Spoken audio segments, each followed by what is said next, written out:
चलिए आज हम 9th क्लास के प्रमेय 9.2 को देखेंगे। प्रमेय 9.2 कहता है कि सिद्ध करें कि एक ही आधार और एक ही समांतर रेखाओं के बीच स्थित त्रिभुज का क्षेत्रफल आपस में क्या होता है? बराबर। तो एक चतुर्भुज है ABCD जिसमें AB समांतर क्या है? CD। तो सिद्ध करना है कि त्रिभुज ADC का क्षेत्रफल जो है BCD के क्षेत्रफल क्या है? बराबर। तो सबसे पहले मैंने दिया है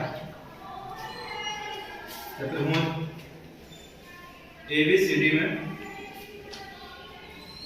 AB समांतर CD है। तो सिद्ध करना यह लिखना है कि सिद्ध क्या करना है। सिद्ध करना है कि त्रिभुज ADC का क्षेत्रफल बराबर है त्रिभुज BCD का क्षेत्रफल। ये सिद्ध करना है, ठीक है। इसमें क्या दिया है कि AB समांतर क्या है? CD है। तो सिद्ध करना है कि त्रिभुज ADC का क्षेत्रफल बराबर है त्रिभुज BCD के क्षेत्रफल। अब इसमें कुछ रचना करेंगे। रचना क्या किया?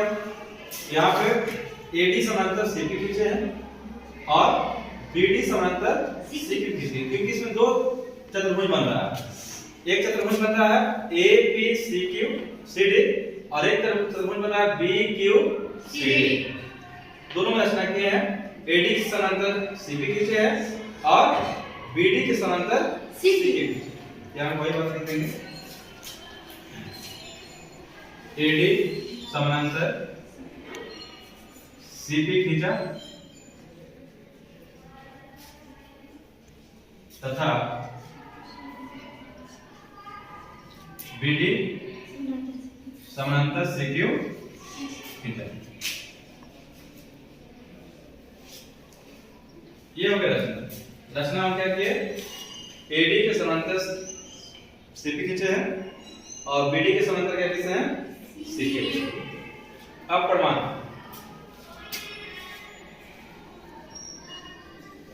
में चलेंगे। यही मेन होता है। इसी में हम सिद्ध करके दिखाएंगे कि जो यहाँ लिखे हैं वो बात यहाँ सिद्ध करके आपको दिखाना है, तो प्रमाण में ठीक है। तो हम चलेंगे चतुर्भुज APCD में यहाँ पे AD समांतर है PC। AP समांतर क्या है?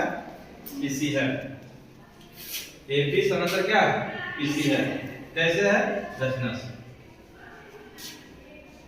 रचना में क्या है ना कि AD जो है PC क्या है? समांतर।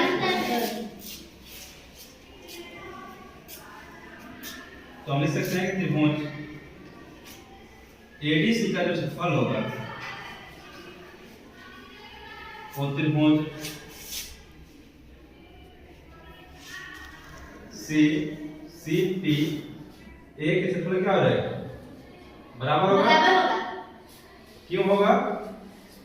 क्योंकि समांतर चतुर्भुज के जो विकर्ण होता है, समांतर कौन है? ABCD, इसके विकर्ण क्या होगा? AC। तो समांतर चतुर्भुज के जो विकर्ण होता है वो समांतर चतुर्भुज को दो सर्वांशम त्रिभुज में क्या करता है? विभाजित करता है। सर्वांशम का मतलब इक्वल, बराबर, ठीक है। यहाँ पे देंगे समांतर चतुर्भुज के विकर्ण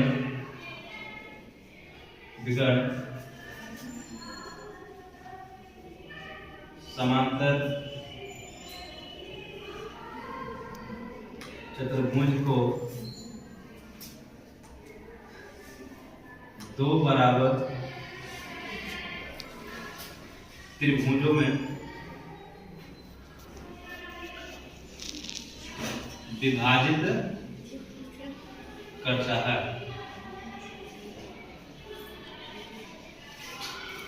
ठीक है,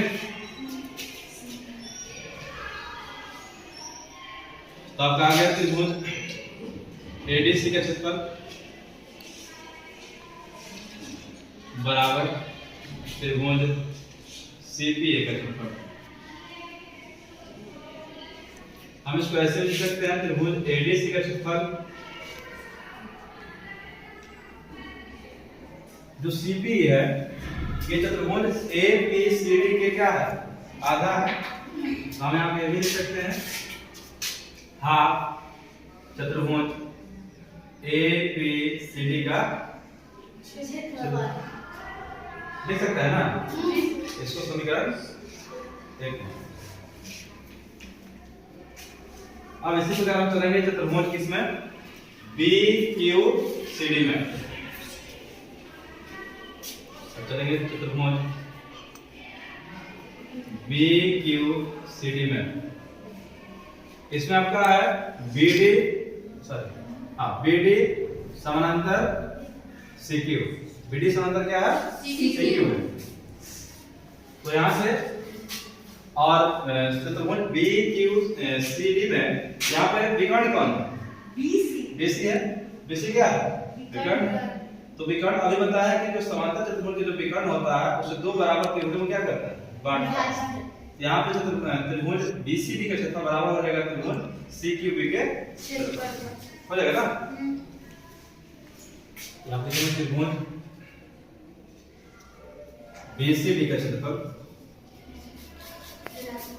बराबर हो जाएगा त्रिभुज बी सी क्यू का क्षेत्रफल। आपको यही बात, ये जो बात आप लिखे हैं वही बात को उठा के लिख देना है कि समांतर त्रिभुज में जो विकर्ण होता है उसे दो सर्वांतर त्रिभुजों में क्या करता है, विभाजित करता है। फिर हम इसको ऐसे लिख सकते हैं, त्रिभुज बीसीडी का क्षेत्रफल बराबर हो जाएगा हाफ चतुर्भुज बी क्यू सी डी का क्षेत्रफल। ये समीकरण क्या हो जाएगा, दो। एक बात और ध्यान देना है कि हम लोग परिमेय 9.1 में पढ़ चुके हैं कि दो समांतर रेखा के बीच स्थित जो चतुर्भुज होता है उसका क्षेत्रफल आपस में क्या होता है, बराबर। तो यहाँ पे चतुर्भुज A B C Q C D है और चतुर्भुज बी क्यू सी डी है, वो दो समांतर रेखा के बीच क्या है स्थित, डीसी समांतर क्या है, ए क्यू है कि नहीं। ये दोनों रेखा के बीच ये चतुर्भुज क्या है, स्थित है, इसलिए दोनों का क्षेत्रफल आपस में क्या हो जाएगा, बराबर। यहाँ पर लिख सकते हैं कि चतुर्भुज ए पी सी डी का क्षेत्रफल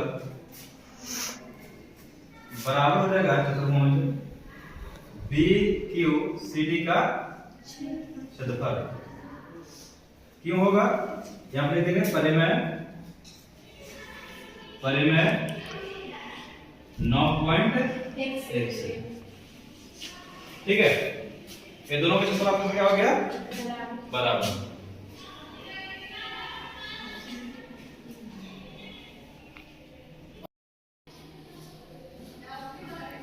देखिए यहाँ पे चतुर्भुज है ए बी सी डी का क्षेत्रफल बराबर है चतुर्भुज बी क्यू सी डी का क्षेत्रफल, ठीक है। हम दोनों तरफ 1/2 का मल्टीप्लाई करेंगे, क्या करेंगे, 1/2 का मल्टीप्लाई करेंगे। तो हम इसको लिख सकते हैं 1/2 चतुर्भुज ए पी सी डी का क्षेत्रफल बराबर 1/2 चतुर्भुज बी क्यू सी डी का क्षेत्रफल। एक बात ध्यान दीजिए, हाफ चतुर्भुज बी क्यू सी डी का क्षेत्रफल हाँ समीकरण दो, हाँ हाफ इज एडीसी है बी क्यू सी डी। यहाँ देखिए हाफ चतुर्भुज बी क्यू सी डी का क्षेत्रफल किसके बराबर है, त्रिभुज बी सी डी के क्षेत्रफल के बराबर है। और हाफ चतुर्भुज ए बी सी डी के क्षेत्रफल किसके बराबर है, त्रिभुज एडीसी के क्षेत्रफल के बराबर। ये दोनों आपस में क्या हो जाएगा, बराबर हो जाएगा ना। और ध्यान रख सकते हैं कि त्रिभुज एडीसी का क्षेत्रफल बराबर हो जाएगा त्रिभुज बीसीडी के क्षेत्रफल। ये आपका फिर आप लोग बड़े में 9.3 में मिलेंगे।